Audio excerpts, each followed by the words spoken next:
What's up guys, Gibson is here. In my last video I shared my plans for the first week of Shadowlands. If you watched any of my latest videos, you might have noticed that there was no Shadowlands footage at all. That's because I didn't have access to beta. And if at first I was upset with this, after spending 2 weeks in the new expansion, I realized that I'm actually happy, because I was experiencing everything for the first time. In this video, I will try to answer the biggest question about Shadowlands. Is it really alt-friendly? There's been a lot of speculation on YouTube about that based on beta gameplay. But how about the live version of the game? In a moment, I will tell you what I've accomplished during these 2 weeks, what I had to skip to achieve my goals, and what are my impressions about the expansion. Let's go! The main reason why I delayed this video for a whole week is because I'm working on 2 characters at the same time.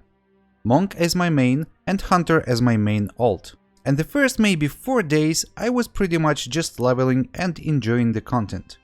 Yes, I took my time there, I admit. I could have made it twice as fast if I went full nerd and didn't pay attention to the storyline. But I liked it so much that I wasn't even thinking about speed leveling. And believe it or not, I was able to achieve my first and second week goals completely. Here's how they looked like. Level 2 characters. Pick Covenants and cap on Renown. This was a little bit tricky because damage-wise, all Covenants are pretty close, at least for my classes. So I decided to go with the ones that I felt were the right choices. Nightfae for Monk and Kyrian for Hunter. Explore the Maw and cap on Venari Rep. Obviously, Hunter is a little bit behind here, but it's not critical.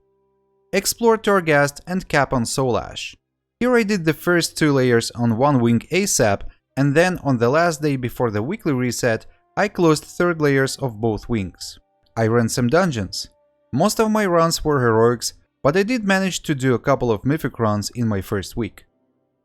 I got some legendaries recipes. The drop rates are pretty high, and both my Monk and Hunter got the Torghast recipes after finishing the 3rd layers, as well as a couple from dungeons. And finally, I started working on my professions.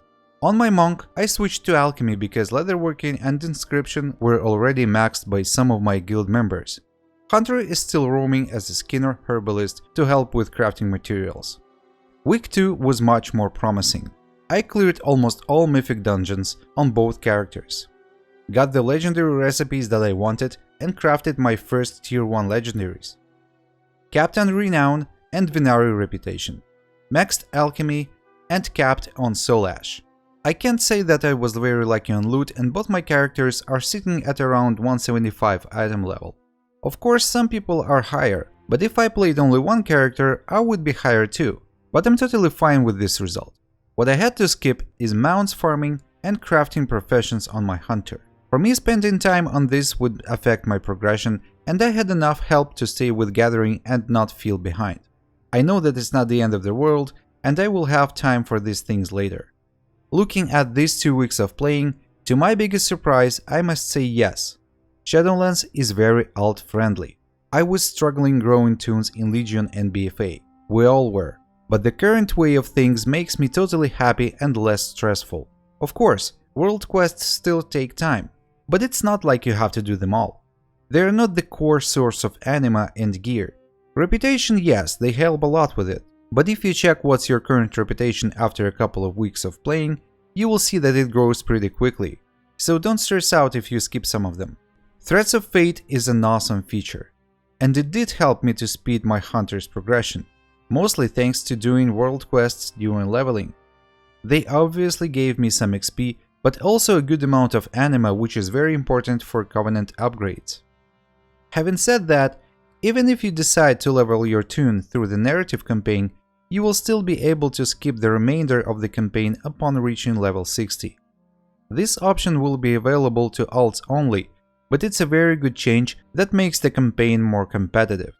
I'm actually thinking to level my next tune through the campaign, but it's a different story. General impressions are very positive. All 4 zones look amazing.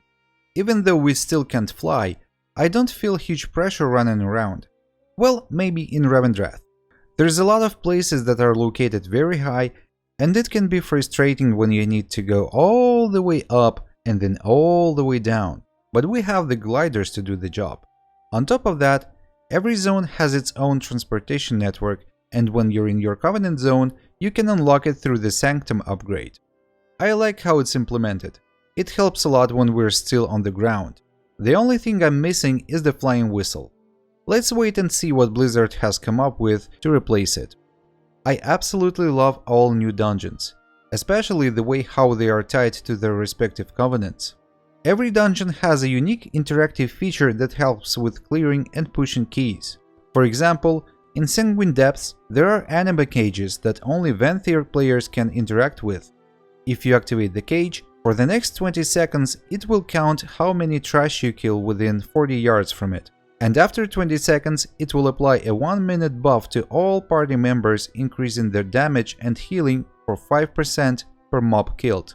Or in Spires of Ascension, after the first boss, a Kyrian player will be able to pick up a Spear of Destiny that he can throw into a trash bag to stun and debuff the mobs to take 20% more damage. These little but very effective helpers make groups plan their runs and pulls more thoroughly. I love it. Mythic Plus Season 1 starts today. The gates to Castle Nathria opened today. I'm super excited and absolutely can't wait to push some keys and storm the castle. Okay, I can talk about it for hours, and since it's not a guide or a tips video, I don't want to take more of your precious time. But before I finish, I want to say hold your horses and don't rush your characters to max level. Take your time and enjoy the content. It's beautiful. It's not BFA.